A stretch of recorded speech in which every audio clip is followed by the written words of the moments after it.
espiritual. Y somos testigos también. ¿Por qué? Porque en toda nuestra vida debemos representar a Cristo ante nuestra familia. Y todo cristiano tiene un papel. Sí, hay maestros que son testigos individuales, hay predicadores, hay aquellos que traen a otros a escuchar de Cristo, hay aquellos que visitan a la comunidad, también hay personas que enseñan a los niños, también hay personas que distribuyen literatura, también hay aquellos que oran y oran y oran, y entonces hacen que Dios nos dé una bendición de lo alto. Es una obra colectiva, y todos debemos tener participación en ello si somos del pueblo de Dios. Estas son nuestras instrucciones específicas, guardar la ley moral y nuestros deberes específicos. El que proclamemos a Cristo. Toda iglesia es una unidad de Cristo. Y las personas que tienen estas instrucciones están en las iglesias. Vosotros sois mis amigos si hacéis lo que yo os mando. Versículo 14. Y ahora el versículo 15. Cosas extraordinarias. El privilegio, inconcebible privilegio de aquellos que son salvos. Ya no os llamaré siervos, porque el siervo no sabe lo que hace su señor, pero os he llamado amigos, porque todas las cosas que oí de mi Padre os las he dado a conocer. Bueno, aquella persona que hace un trabajo minúsculo, pues no sabe cuál es el plan del señor de ese hogar. No sabía los asuntos de su amo, la estrategia de su amo, ni tampoco su plan subyacente, sino que a ese trabajador se le decía solamente la parte que tenía que hacer. Y lo mismo pasaba de forma tradicional en el ejército. La infantería no conoce el plan de batalla, solamente sabe lo que tiene que hacer, cuál es su deber. Tal vez le sorprenda cuál es el plan y le llene de alarma, tal vez no coopere, pero bueno, la razón que sea, no sabe todo el plan. Sin embargo, Cristo nos lo ha dicho todo. Nosotros somos íntimos con Cristo, somos amigos de Dios. ¡Qué privilegio! Él le dijo a sus discípulos a qué había venido, qué es lo que él haría, porque era necesario que él lo hiciera, porque él tenía que sufrir y morir. Y todos sabemos el fundamento de la salvación, el plan de la salvación, la santidad de Dios, la pecaminosidad del hombre, el que es imposible de que seamos salvos por nuestro propio mérito, el que es necesario que haya alguien que lleve nuestro pecado y la necesidad de que Cristo nos dé su justicia. Voy a predicar de eso esta noche. La justicia de Cristo, la justicia de Dios. La gran pregunta que tenía en la mente el joven Martín Lutero. ¿Qué quiere decir Romanos 1 cuando habla allí de la justicia de Dios? ¿Está hablando de la santidad de Dios? Está hablando de la santidad que Dios demanda de nosotros. Y entonces esto estaba en su mente en todo momento. Él quería saber qué es lo que estaba diciendo la escritura y después se dio cuenta cuál era la solución de ese dilema. Y tú sabes, la respuesta a esto, pues vamos a hablar de eso esta noche en el culto evangelístico. Y entonces todas estas cosas Dios nos las ha revelado. Es decir, que Él iba a levantarse de los muertos, que Él iba a subir al cielo, que Él estaría a la diestra de Dios, que Él vendría una vez más, y qué es lo que pasaría, y qué es lo que pasaría a través de las épocas del mundo. Y los discípulos, a ellos se les dijo que su yugo sería fácil. ¿Qué es lo que quiso decir Cristo cuando dijo eso? Cuando le dijo a sus discípulos que su yugo sería fácil. Pues me parece que fue algo difícil que lo que tenían que hacer ellos, en especial a medida que la mayoría de ellos iban a ser mártires. Bueno, lo que él estaba queriendo decir es que su yugo sería fácil en comparación con los santos del Antiguo Testamento, porque ellos no iban a tener el rigor el rigor de la ley ceremonial. Ellos no iban a tener que cumplir con todas esas instrucciones que eran símbolos y señales y ayudas visuales y enseñanzas de las cosas venideras. Iban a estar libres de toda obra de justicia de la ley ceremonial, porque eso no iba a ser una condición para la salvación, más bien Cristo llevaría el castigo de sus pecados y Cristo ofrecería su justicia perfecta representándoles. Su yugo entonces sería fácil. Qué privilegio. Nuestro yugo, el yugo que nos concierne es fácil, porque Cristo ya lo ha hecho todo. Nosotros debemos cargar con cualquier carga por amor a Él, porque el gran yugo, es decir, cuando se ganó la salvación, ese yugo se ha removido de nuestros hombros y Cristo lo ha comprado por nosotros. Y Él nos dice todas las cosas. Y esto trata al respecto de nuestros privilegios. De forma primordial, dice aquí, nadie tiene un amor más grande que uno ponga su vida por sus amigos. Vosotros sois mis amigos y ya no les llamaré siervos, porque todas las cosas os he dado a conocer.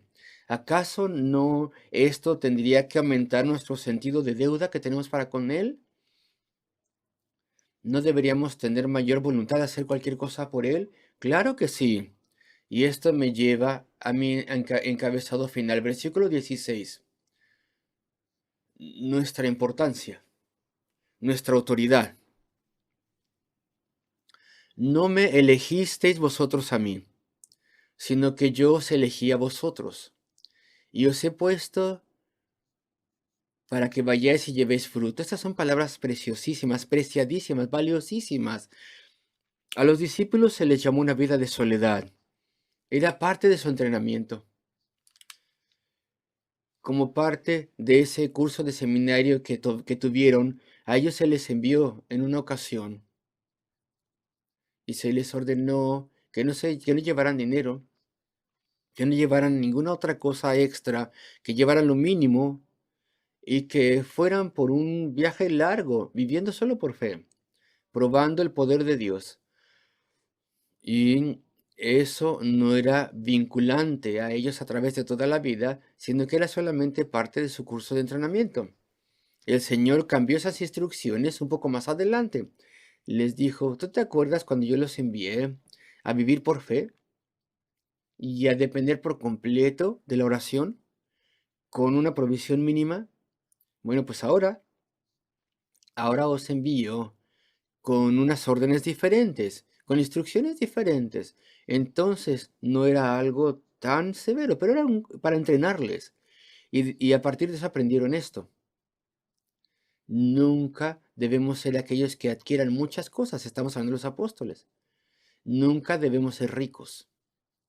Más bien, el mundo nos tiene que ver como apóstoles del Señor, no como personas que están queriendo obtener cosas.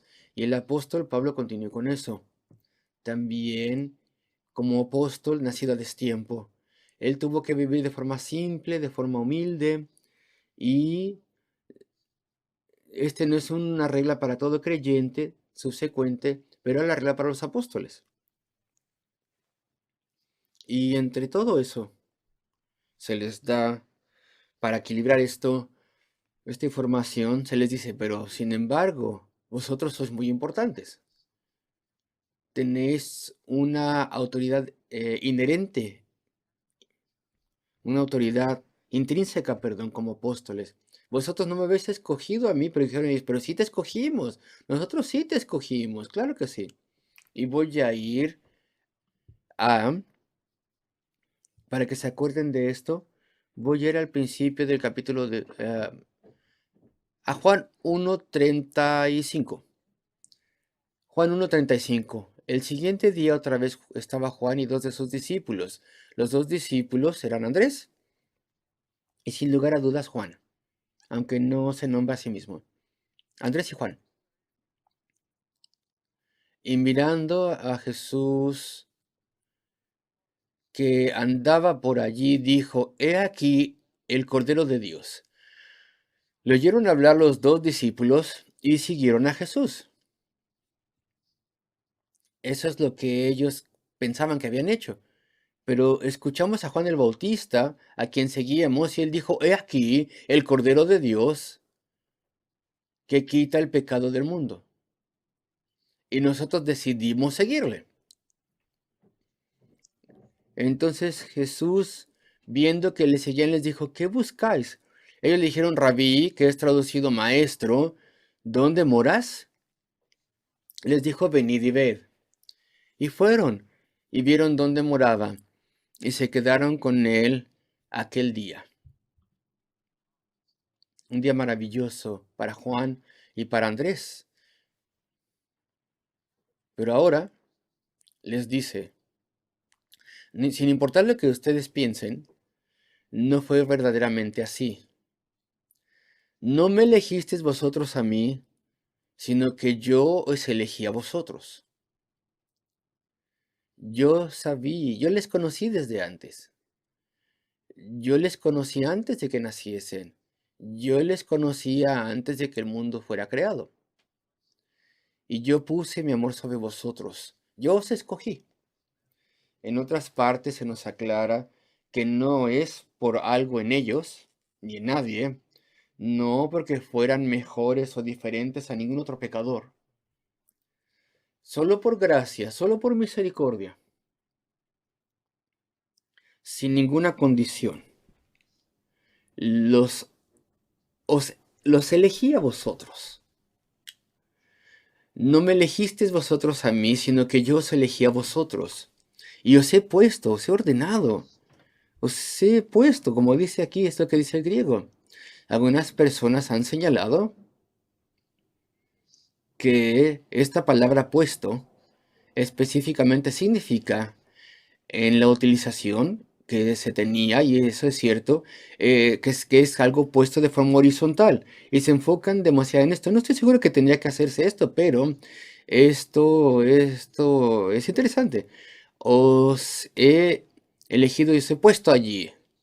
Y la siguiente palabra, o al final del versículo, y para que todo lo que pidiereis al Padre en mi nombre, Él os lo dé. Y porque la palabra que se traduce aquí puesto u ordenado está allí, se utiliza esta palabra puesto de forma horizontal y después se tiene la gran promesa de oración. Entonces se relacionan ambas cosas. Os he puesto ahí, postrados, de rodillas, para clamarme a mí. Esto es una cosa interesante, pero no sé si lo podemos justificar bien, pero bueno, es interesante pensarlo. Yo os he puesto, os he ordenado, puesto, para que vayáis y llevéis fruto, y vuestro fruto permanezca. Y esto se extiende a todos nosotros. Esto es sorprendente. Y esto se extiende a todos nosotros. Esto es sorprendente. Y bueno, la importancia que tiene el cristiano. Tenemos que vivir de forma simple, razonable. Y si Dios quiere que un cristiano sea rico, bueno, hay que honrarle igualmente. No hay que dejar que eso se le suba a la cabeza a nadie. No hay que dejar que las riquezas de un cristiano le gobiernen. Tienes que ser un mayordomo grande de las cosas de Dios. Tienes que ver que estás en el propósito de Dios para hacerte un instrumento como mayordomo de las cosas que Él te ha dado. Y en lo que respecta a la mayoría de nosotros, nosotros no tenemos que buscar riquezas. Tenemos que vivir de forma razonable, de forma simple, de forma humilde, de forma modesta. Y al mismo tiempo, no te olvides de tu importancia. Yo os he escogido y os he puesto dentro de esa familia, dentro del lugar de trabajo en tu profesión, en la ubicación donde estás entre tus vecinos. Se te ha puesto a ti allí para poder dar frutos. Y bueno, sabemos que el fruto incluye fruto de carácter, del espíritu, gracia, virtudes para Dios, pero sin lugar a dudas incluye almas. Hoy en día hay pastores que se preocupan de que esto de verdad incluya almas, porque la vida es difícil y porque nos encontramos con tanta resistencia. Y dicen, no, no puede ser, el fruto es solo el fruto del carácter. Uno no puede decir que también incluye almas y testimonio, porque si fuera así, la promesa sería demasiado poderosa.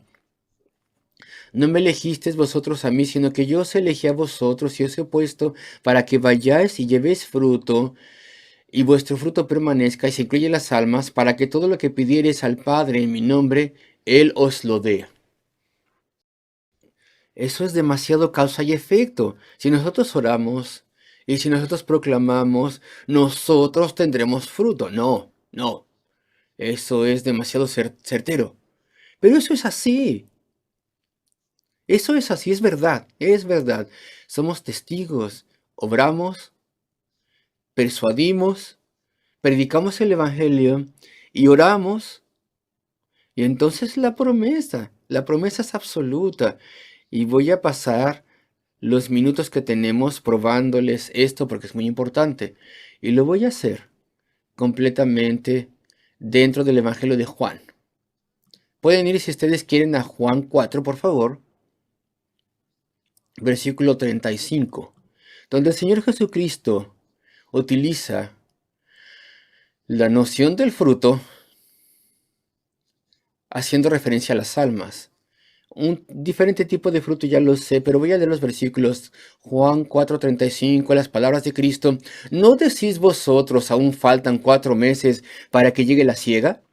He aquí os digo, alzad vuestros ojos y mirad los campos, porque ya están blancos para la siega. Y el que siega recibe salario, y recoge fruto para vida eterna, para que el que siembra goce juntamente con el que siega. Y bueno, sin lugar a dudas, es inconfundible que el fruto aquí aplica a las almas. Es inconfundible. Sin lugar a dudas es así. Sin lugar a dudas. Y esto son las palabras del Señor. Así que ahí está el fruto. No es correcto decir que solamente es carácter, sino que también incluye almas. Y después Juan capítulo 12, y vas a ver lo mismo aquí. Y vamos a dejar que la escritura interprete la escritura. Entonces tenemos una promesa poderosa, Juan 12:24. Las palabras del Señor una vez más, de cierto os digo, que si el grano de trigo no cae en la tierra y muere, queda solo. Pero si muere, lleva mucho fruto. Juan 12:24. Y el Señor, sin lugar a dudas, está hablando al respecto de la inmensa cantidad de almas que serían salvas a través de su sufrimiento y muerte en la cruz del Calvario. Sin lugar a dudas, el fruto son almas en ese pasaje. Y entonces no podemos excluir este fruto. Y ahora a las porciones a las que voy, ahí nos muestra el deber que tienen los apóstoles. Juan 16, versículo 7. Estas cosas tienen que estar claras en nuestra mente, queridos amigos. Pero yo os digo la verdad, os conviene que yo me vaya, porque si no me fuera, el Consolador no vendría a vosotros, mas si me fuere, os lo enviaré, y cuando Él venga, convencerá al mundo de pecado, de justicia y de juicio. De pecado por cuanto no creen en mí, de justicia por cuanto voy al Padre y no me veréis más, y de juicio por cuanto el príncipe de este mundo ha sido juzgado. Y vemos aquí la gran necesidad de que las personas sean convertidas, que tengan convicción de pecado, que se les muestre la necesidad de la justicia de Cristo y que se les advierta del juicio venidero. Todo esto trata al respecto de alcanzar almas. Entonces esa sería su obra principal cuando viniera el Espíritu. Y en Juan 17, versículo 20, la oración de Cristo por sus discípulos y por nosotros también. Mas no ruego solamente por estos, sino también por los que han de creer en mí por la palabra de ellos. Y después, en última instancia, las palabras del Señor resucitado en Juan 20, capítulo 20, versículo 21.